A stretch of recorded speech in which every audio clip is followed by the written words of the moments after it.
idan kai ne shugaban ƙasar Najeriya janar Muhammadu Buhari, me za ka yi wa mutanen talakawanka lokacin da ka ci zaɓe?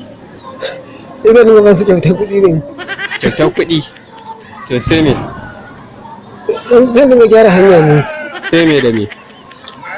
Zan dinga kula da matasa kenan. Za ka ringa kula da matasa? To shi kenan. Yanzu mun ji abin da ka ce idan kai ne shugaban ƙasa Muhammadu Buhari za ka ce.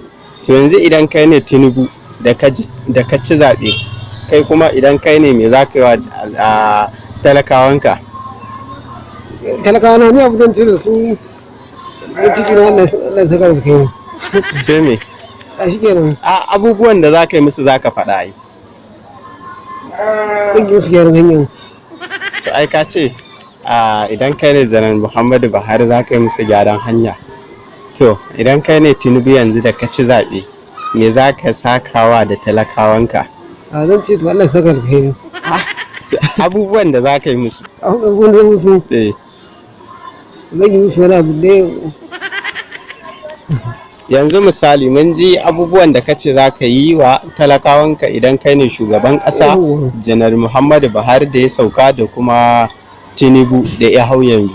To yanzu misali idan aka ce ga mata guda 100 da baƙaƙe da farare, wanne za ka ɗiba kuma guda nawa za ka ɗiba? Farare guda nawa? Guda uku. To me yasa ka ce uku? Saboda su na so kenan. Sun ishe ka kenan. To shi kenan. Yanzu sai mun haɗa a fatu ko?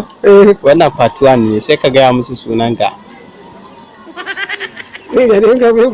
Sunanka za ka gaya musu wanda aka fi sanin ka da shi.